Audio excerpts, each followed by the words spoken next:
Okay, everybody. Good morning, good evening, good afternoon. I'm coming to you live this morning at 7:30 a.m. from Brisbane, Australia, and I'm here for one of the first Mistopher Christopher shows in quite a while. I've had a little break. I needed to go into my cocoon for January and recharge a bit. But I'm joined today by a wonderful friend who I love creating with, and she is in far off Colombia today. Is that true, Crystal?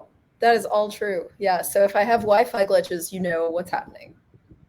Well, sometimes when you're in beautiful places, there's a cost for that, and sometimes Australia also is very beautiful, and our internet is not so good sometimes. Yeah. So hey, but Crystal Crawford, we're here today to talk about what if you didn't have to fix things? What if you gave up being the repair person of all your problems? And you said before we went live, you said that you had a couple things going on for you in your world, or some things to bring up and talk about with this. So what's going on? Well, so I'll use a personal example, and then maybe we can we'll see if we have time to jump over to another example. I'm looking at this place where we continually do something. So we're in a pattern, or, constantly behaving in a certain way with a certain set of stimulus, And what I'm noticing is that I've spent a lot of my life, or I see people spend a lot of time trying to figure out why we're doing that, so that we can go in and we can fix it and be different with this thing. But what I'm recognizing over and over as I live and choose and everything is that what really changes things is to just do something, is to choose in a different direction, is to choose in a different direction, which ends up creating something just different. And so I was looking at this, maybe you have something you can speak to about this, where it's if we're hiding, or we're stuck, or we're not willing to expose ourselves to the world, there's an underlying point of view there that we're functioning from, that we can't seem to change. What is the Mavericks way, the different way of looking at that would create something different almost instantaneously, that not a lot of us are shown how to access? What is that, Chris? Yeah, when I was in, one of the wild things I did in my youth is I found myself living in South Korea for a long time. I know you're not a stranger to travel and living unusual places. I've known you to live in Canada. I've known you to live in America. I've known you to live in Panama. Now you're in Colombia for a little while. Anyway, I found myself in South Korea. And in South Korea, I did the most random jobs you could imagine. I had such crazy adventures there. The first job that I went over for, I was teaching at a kindergarten, like a lot of people go over and teach English, right? Well, the first place I went to, it was really crazy and disorganized. And the guy that I was working for actually held my passport and my university diploma captive in his office. So what I did was, one day I crept into his office and I stole them back and I left. But that's kind of a diversion from my story. I ended up leaving that job and going into all these different jobs and careers and crazy experiences. And one of them was working in a contemporary dance company. And we would train as dancers 8 hours a day, but then it was multidisciplinary. This dance company, they had singers, they had actors, they had musicians, all kind of creating these performances. But we'd all have to train as dancers. And I'm getting to my point. The lady who ran this company, she would always make us free-form dance for a while and just put on a piece of music and get us to go. And every now and then she would yell, "Make a new choice." And you would have to break out of your patterns and break out of the routines you always go to, because let's face it, even when we're on the dance floor just mucking around with friends at a nightclub, you have your go-to moves, you have your little routines down. So true. And it was so freeing and challenging whenever she would say, stop it, create something different, go a different direction, do something new. You know, it's like the Einstein old saying of him saying the definition of insanity is doing the same thing over and over and over again and expecting a different result. So in a nutshell, it's all about making a new choice. But I love that. I love that. And I'm Yeah. recognizing that, you know, these places where we can't really change are things that, oh, and we've got a great lag because of internet. So forgive me if I talk over you. But like where we just, gosh, yes, have made that we can't make a new choice significant. It's like this thing just can't ever change and we just can't make a new choice. But it's literally just make a new choice. And then that interrupts it and we have something. Yeah. So what other stories do you have? I love this. What else? Well, I want to talk more about that because, I mean, yeah, we do have a bit of a lag. You in Colombia and me in Australia, the two great internets combined to give us a slow speed. But the thing about that new choice that tends to terrify people is they think choice is hard and they freak out about that. Yeah. They're like, but I only know this choice. And they have this comfort zone of a well-trodden path, or even like they say the way a lot of habits are formed is we create these neural pathways in our brains and we go and do it again and again. And they say it takes 9 to 10 weeks to break those pathways. Whether that's true or not, I don't know. But it's actually a lot easier than we think to make a new choice. And what I found over the years that's really facilitated that process is when you're willing to look at a situation from a different angle, from a different point of view. Like great artists, great painters, sculptors, or even innovative minds that have introduced us to something new, a new concept, a new invention. They've been willing to look at a familiar situation from a different point of view rather than the same paradigm and the same point of view that everyone's looking at. They're willing to twist it on its head and go, well, what if we saw this different? So that's what I would love to look at. Let me give you an example of something. Yeah, I love that. And I want to give you one more example and see what you have to say about it. Because this is, somebody posted this in one of my groups and I've been really kind of playing with this all for the last 48 hours. I'm really playing with like, what does it take to like really change?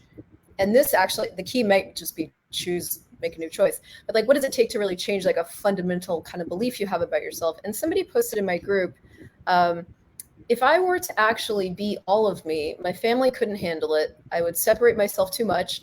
And I would much rather function from being me, but I feel sort of contained in a box. And what I was looking at was that part where like we look at making a new choice and we're already certain that if we make a new choice, these people are going to react in a particular way and it's going to be disastrous. And that's the end.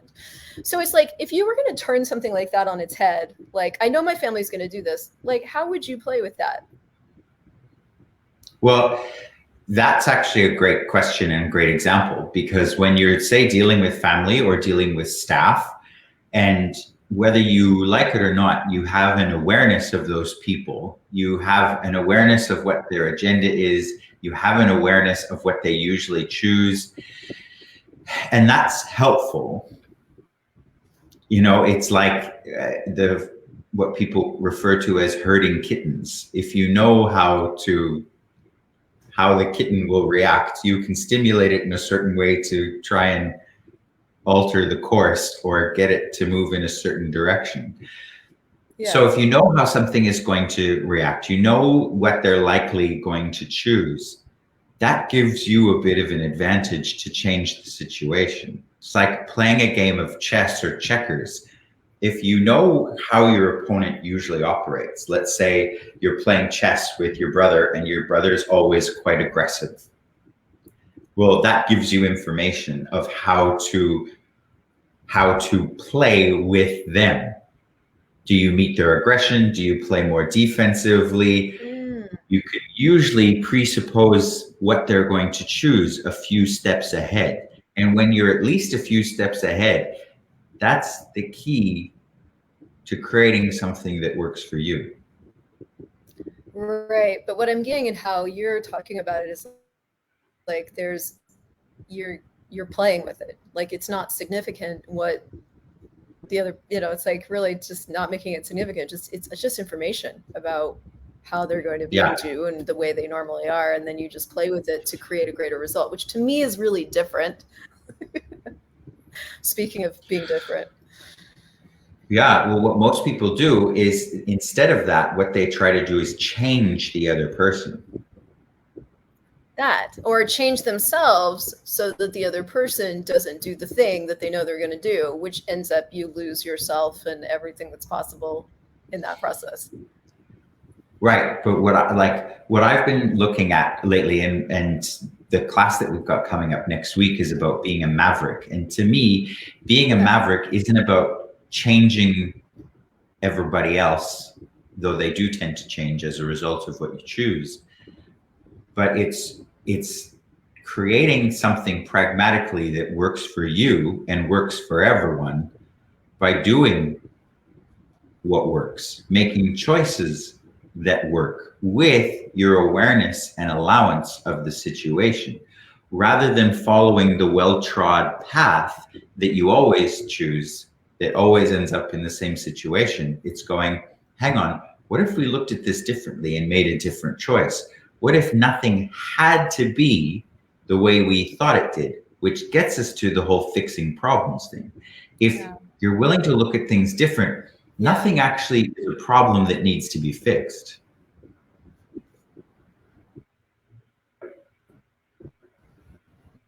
Oh, yeah.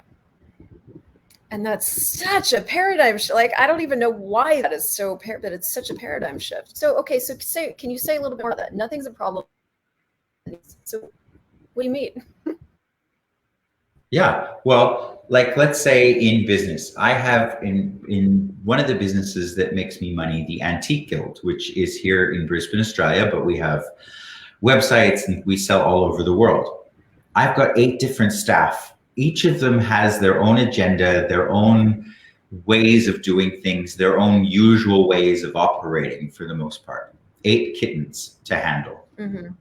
So I could spend a lot of time irritated with different people and confused about why they choose what they choose and annoyed that they don't choose what I think they should choose. Or I can look at the situation and this constellation of people and go, okay,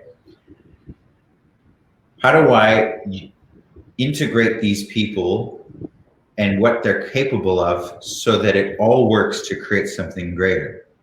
Not from the point of view that they have a problem that needs to be fixed, that they have shortcomings that need to be addressed, but from how do I use all these people together to create something greater? Oh, that's so brilliant. And I want to articulate the difference because it's like one of them's in the trees where you're doing control and the other one's like zoomed out and going, yeah, okay, cool. A lot of fun elements. Like what can I create with all of these? It's brilliant. And that's it. So that's it. What you just said, zoomed out. So it's like, see, like for me as a kid, I always had the capacity of opening the kitchen cupboard and going, okay, I've got some flour and some oil and some tomato paste. Yeah. I can make something out of that, sure. Rather than going, well, this is the recipe and I don't have everything on this recipe, so I can't make anything. You learn to be creative and to extrapolate with your choices by using what's there so that it creates something that works. It's like the MacGyver way of creating your future, which, yeah, sort of the same thing as a maverick, so to speak. It's like the Guardians of the Galaxy solution, where you have, you know, the guy in Guardians of the Galaxy, you have Rocket the raccoon, and he could always take random bits and pieces and create a solution out of it, create something different. This is what I'm talking about, and this is what I would like to invite people to, is that level of capacity. Yeah. And I, like, if I could, like, that ability to zoom out and like actually pull yourself out of what you've decided is what you've decided is, and really kind of go, okay, wait, what are all the different elements here, and what can I create with this? That is yes to that. I'm just getting the for anyone out there who might want to join us, I'm just going to post it in the chat because I'm excited about it. These classes tend to create a different possibility for me and for everybody else. And to me, that's the greatest joy of these things. It's getting people to see that they don't ever have to have a problem. Like, I can't remember the last time I truly had a problem in my life. And I would love that for everybody. Not a money problem, not a personal problem, not a physical problem, nothing. I love that, Chris. Thank you so much. So the class is the Maverick's Guide to Making things work. Awesome. And they can find it at mrchristopherhughes.com/mavericks. I've put the link in the chat there for anyone who might want to come along and join us. All right, awesome. Well, I'm thrilled and I can't wait to have the conversations with you, and thank you for being in the world. Thank you, and thank you for joining me in Colombia, and I can't wait to see you soon. Okay, bye for now. Bye, everybody.